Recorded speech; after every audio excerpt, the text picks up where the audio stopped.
What's good, everybody? It's your boy LGE Grown. What's good? Listen, this is a public service announcement. I just want y'all to listen to what I'm about to tell y'all.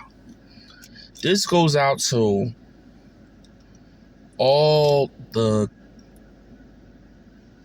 hard workers, custodians, cleaners, janitors, whatever you have to on your title as far as what you represent as far as government job. Please, people, and I can't stress this enough. As a person that was a custodian, I did custodian for I did it for 3 years. Cleaning, I did about a year and something. I know what it's like, and I know what they have to go through day in and day out. Do you know the level of the magnitude they have to do day in and day out?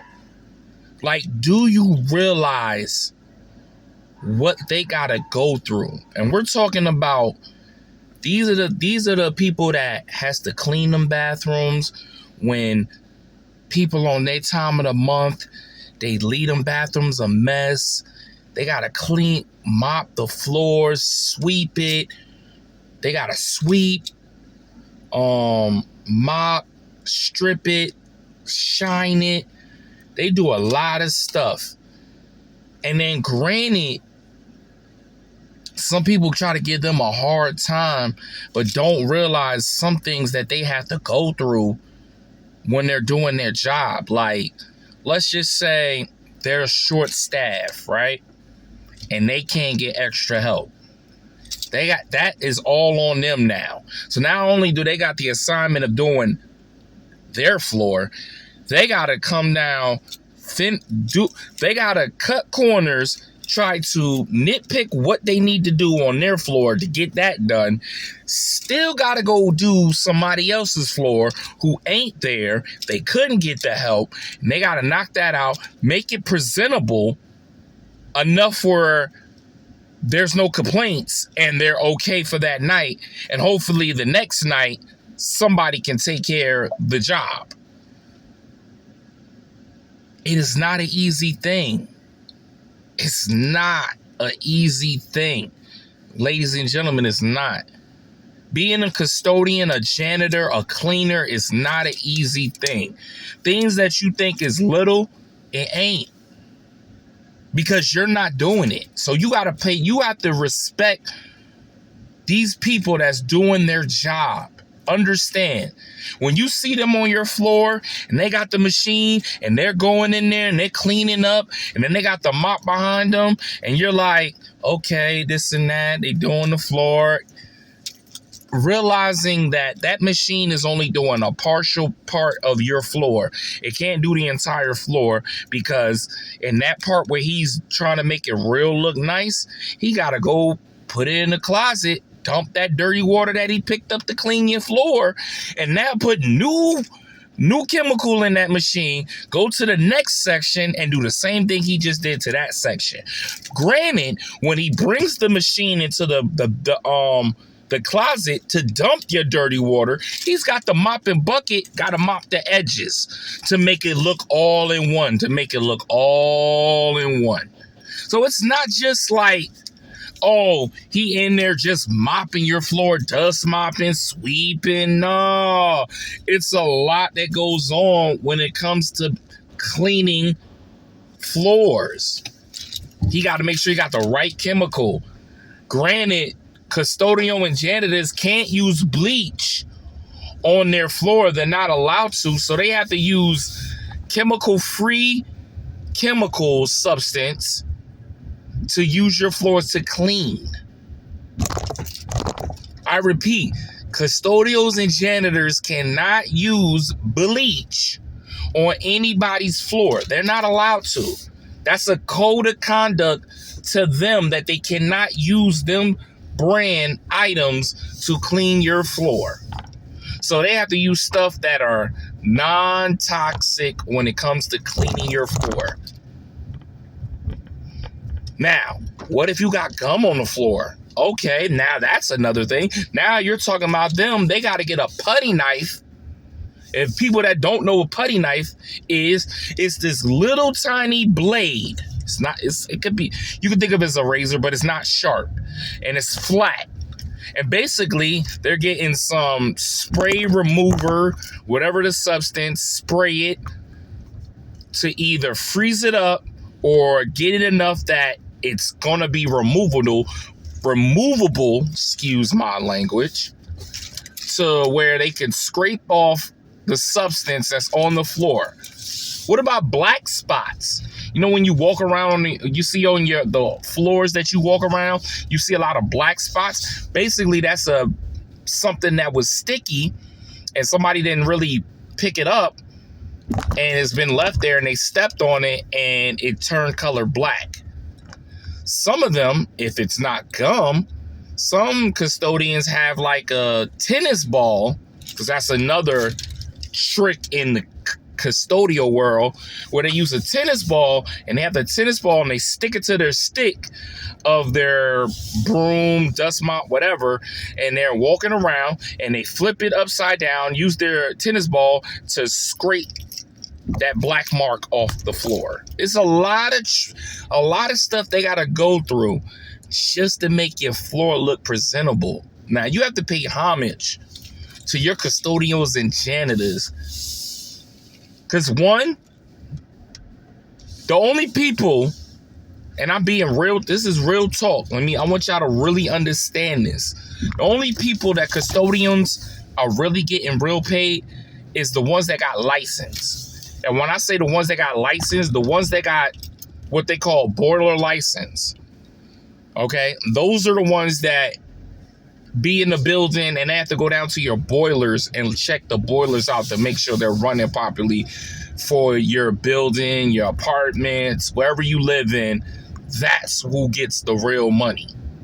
They get the top dollar. And chances are, those are the ones that are like the head of custodians at your facility. Those are the ones really getting paid top dollar. If you don't have a license in the janitorial custodian world, chances are you're not going to get paid as your worth should be when it comes to that. So understand that part when it comes to that world of their life, that they're not getting paid. They're almost like, it's like teachers. They're almost like teachers. I'm not saying they get paid like teachers. They're like teachers. Teachers don't get paid nowhere near as they should get paid as a teacher. They don't. They do not get paid as what they should get paid. But if you work in charter schools, another tip for y'all, if you work in charter schools, those are the ones that actually pay the teachers their worth. Why? Because they have to sign a contract every single year when it comes to charter school. It's not like public schools where you grow and increase your year after year after year just to make your pay. Nah. In the charter world, you get a contract. The contract is going to state you're working from this year to that year. This is your salary. You either accept that or you say, this is not enough. That's the negotiation when you at the table, when you talking to them, when it comes to, at the charter. And they'll see, they'll meet you maybe 50-50. They might not pay you as you want, but if you can get close to the number you want, you got a better chance in a charter school. So that's the difference between getting paid as a teacher in a charter school and a public school. Now, back to what I was saying about custodians. Like, a lot of them don't get paid as much. So as bad as sometimes y'all try to heckle or y'all try to downplay a custodian, like, show some respect. Show some respect. Because at the end of the day, They grinding just like you. They're making their ends dollars. They're putting in 8 hours a day, cleaning. Don't let somebody call out and now their schedule is all messed up. They gotta do this, do that, do this, do that, and still make it out on their job on time. Because chances are they ain't gonna get paid overtime. They might not get paid overtime. So it's a pain in the neck. And I had to like really like, I don't know if people know about this, like a lot that custodians and janitors and cleaners go through. Like the pay is not great. I wish they could do a lot better with the pay when it comes to workers. Because clearly they're not getting paid as good as they should get paid. It's like just enough. The minimum just enough. It's like just enough to make you come back and do your job again. Just enough that you done paid your bills and you need another check to pay you more bills. It's just enough. That's how it is. It's on the cusp. It's on the cusp of not being enough. It's on the cusp of maybe I can get some overtime. Maybe I can't get no overtime. It's like that. It's like that. I'm sorry I had to rant about it, but I had to have this a public announcement for y'all because y'all needed to know that these workers they busting their ass and for lousy pay. So, you know what I'm saying? Next time when you're looking at a custodian, you're looking at a janitor, and you see them in there cleaning, you know, just take the time and just tell them, like, thank you, I appreciate you. You don't know how that feel right there. That you just came out of nowhere and said, you know what, I appreciate you. Thank you so much. Thank you, I really appreciate you. Just say that. I guarantee you might see him do a little bit extra on your floor. You might see him put a little bit more spray, make that little scent, make that, you know how you like that little smell a little bit, give it a little aroma, give it a little smell. He might put a little bit of smell on your floor just to make it really smell good, on top of it looking good. Just you know, just a tip. Just a tip. When you see a teacher knowing your child is bad as hell, knowing that he telling you all types of craziness, and you thinking, knowing your child is bad as hell, stop. Do not go off on the teacher. I told parents this all the time when I worked in the school, when I was doing security. I can look in their eyes and see them looking like they about to go off. I said, whoa. Before you come in here, the first thing I asked him, what did he tell you? Oh, he said, See, I know your child. You such and such mother? Yes. Okay. I don't know what he told you, but I think he far-fetched that story a little bit. So before you go in here and go Rambo on these teachers, listen to the teacher first, hear everything out, then access the whole thing. Because as a parent, your main job as a parent is to defend your child. Understood, 100%. But if you know and I know your child is not a saint, and let me take my glasses off. If your child, hold on, I'm gonna take these off real quick because I need y'all to see me when I say this. If you know your child is not a saint, knowing he's not a saint, You know your child get in trouble. You know he take medicine. So he might not have took his medicine that day. So now he might have went to 0 to 100 on the teacher. Why you flipping out on the teacher first instead of hearing what she say?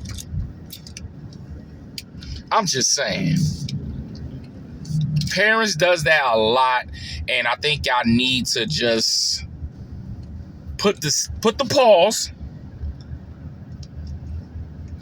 Just de-escalate, hear everything out first before you go to 0 to 100. Just saying. That's all I'm saying. Just all I'm saying. But you know what it is. It's your boy DJ Grown. I had to do this public announcement. All right? Listen. We here. I told y'all. Okay? NBA Finals, ladies and gentlemen. We will be talking about that on another video. So we'll be back. Ugh.